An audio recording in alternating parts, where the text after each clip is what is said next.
pro-PDP support group, Dumna Dum Movement, canvassing support for the re-election of Dumna Mene Dekor, says it has embarked on a ward-to-ward PVC sensitization in Kana local government area. The national coordinator of Dumna Dum Movement, Bari Neemana, while speaking to Ward 3, Lueku, and Ward 9, Luebe Lore executives, said the PVC sensitization is aimed at wooing electorates to vote for the federal lawmaker and all PDP candidates. We also inaugurated the coordinators of each of the units in Ward 19 and Ward 3, and they were charged and saddled with the responsibility of ensuring that we have non-PDP members who are in their ward who can evangelize to this, so that we can be able to vote for the candidate of our party for governorship, similarly Fubara, who can vote for the candidate of our party for the River Southeast Senatorial District, Senator Dr. Barry Mpigi, so that we can also vote for our candidate of our party for Gokana Kana Federal Constituency, Right Honorable Sir Dumna Mene Dekor. We can also vote for the candidate of our party for Kana Constituency 1, Mrs. Baile Austin Wako, for the candidate of Constituency 2, Honorable Barrister Dinebai Lolo, and the candidate of Gokana State Assembly, Honorable Barrister Dumle Mawo.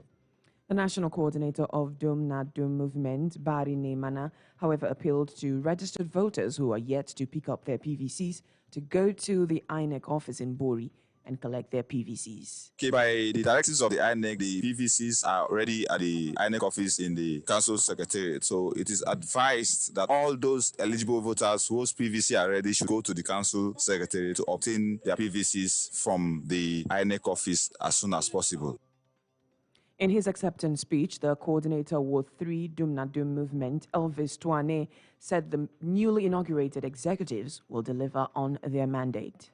Dumna Dum has been inaugurated today in Ward 3, and the people are ready to work for Dumna Dum and go to all the villages in Ward 3 to fish out those people that they are non-party members to come out in mass and vote for Dumna Mene Dekor and all the PDP candidates to ensure that victory is ours as a PDP member come to 2023.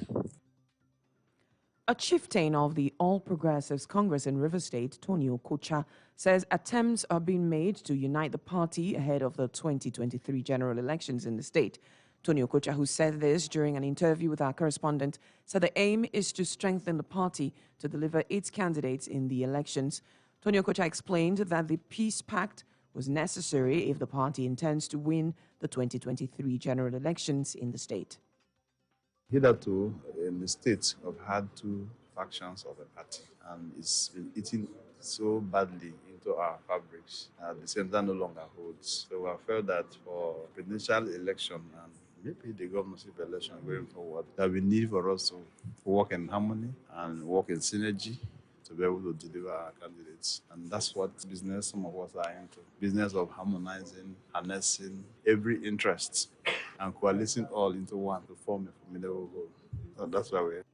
Tony Okocha, who's also the River State coordinator of Bola Tinubu Independent Campaign Council, while commenting on the Executive Orders 21 and 22, noted that the governor is operating within his executive powers. He, however, urged those displeased by the orders to seek redress in court.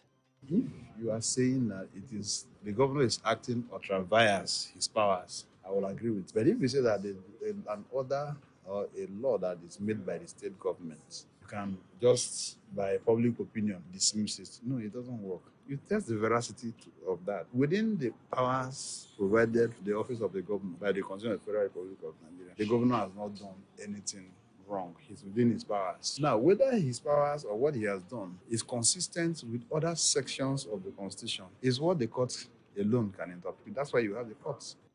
Well, this is still the news at noon on Super 93.3 FM Port Harcourt. When we come back from this break, SERAP asks governors of oil-producing states to publish details of spending of the oil derivation refunds paid to them by the federal government. Please stay with us. After this break, we'll be back. Though we walk in the flesh, we do not war after the flesh. For the weapon of our warfare are not carnal, but are mighty through God to the pulling down of stronghold. Everything that have original, have fake. Devil is good in duplication. Anything good is duplicated. Suspension can determine your speed in life. I prophesy. You will not lose your divine position. Life is a battlefield. Right from the day of John Baptist up till now, this kingdom of God suffered violence. There are many sisters. Your marriage has been withheld.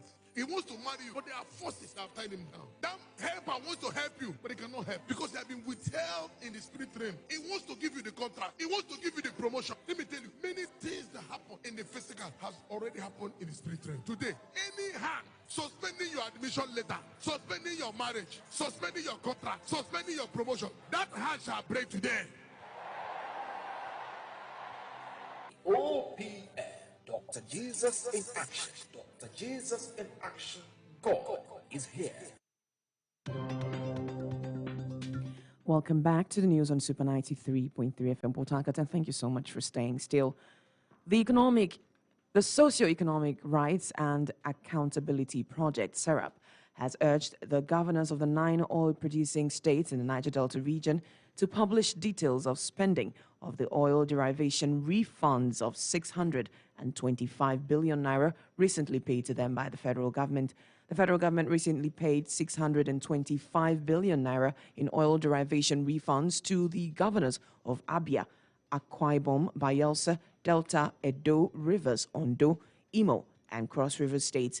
The payments covered 13% oil derivation, subsidy, and Sherpy refunds. SERAP, in an open letter signed by SERAP Deputy Director Kolawole Oluwadari, asked governors of the oil-producing states to publish details and locations of projects executed with the money. SERAP said that disclosing the information will enable Nigerians to scrutinize the spending of the refunds.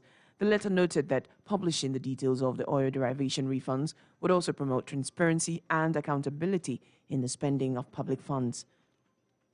Ahead of the Christmas and New Year celebrations, the Federal Road Safety Corps FRSC Rivers State Command has called on road users, especially in the Eleme section of the East-West Road, to be patient while plying the road to avoid road crashes. The sector commander of FRSC Rivers State Command, Salusi Galadunsi, in a chat with correspondent Femi Ogunkilede, said the command is not resting on its oars towards ensuring maximum safety of road users during the Yuletide season. Salusi Galadunsi also said the command has deployed a huge number of personnel on the road to reduce road traffic during the festive period. The major problem is the LMA Act. So the federal government, in conjunction with the Sukuk Foundation, they are working on it. So because of the terrible terrain, it cannot be faster than the way people expect it. So all we want is for people to be patient, and where the roads, that the bad portion of the road is not good. It is also important for drivers to be patient with the road, because the road doesn't forget and it doesn't forgive. So you, the driver, you will have to be patient when you know the place is bad. You enter gently and go gently and you go. So otherwise, now the year has come to an end, and you agree with me, we in Riverside here, since we flagged out our Amber Month campaign, we have tightened up our bets, and more, especially from next week. But from this week, almost everybody, even those that are in an administrative session, have been pulled out and been sent to the road. The sector commander of the Federal Road Safety Corps, Rivers State Command, Salusi Galadunsi, further said that the command has sent its ambulances to strategic areas like Oyibo, Ahoda, and other entry points in the state to ensure zero crashes in the state. So by next week, our even help area camps will also come up, where we'll put a camp and ambulance along Ahoda Road and at Oyibo, so that when travelers are going, in case they need any assistance, they can contact. So all this and the African Women Lawyers Association, OLA, says the series of campaign against gender-based violence has enabled more women to know their rights. The coordinator of African Women Lawyers Association, OLA River State Chapter, Dr. Desmond Ihekire Hilda, said this during an event in Port Harcourt to round up the 16 days of activism against gender-based violence. Dr. Hilda Ihekire, during the event, insisted that violence against women remains a crime in the society. She, however, commended the state government for making laws that protect the rights of women in River State. We've told whoever cares to know, at least in Rivers State, that gender-based violence is no longer allowed. And there are laws, both the Violence Against Persons Prohibition Act of Rivers State and the Criminal Code and so many other laws that have outlawed, including harmful, dehumanizing, additional practice, abolition law of Rivers State. So people no longer say they're ignorant, that to oppress a widow or to inflict gender-based violence or intimate partner violence is an offense. And finally, today on the news at noon on Super 93.3 FM Port Harcourt, the paramount ruler of Bodo community in Gokana local government area, John Berebon, has called on River State government and security agencies to fish out those causing crisis in the area. John Berebon, during a chat with newsmen, also asked security agencies to prosecute perpetrators of criminal activities in the community. I hereby call on His Excellency, the Executive Governor of Rivers State, the Police Commissioner, and other security agencies to intensify action towards the arrest and prosecution of those involved and ensure that justice is done and mobbed the arms in Bodo so that innocent people will have peace in that community.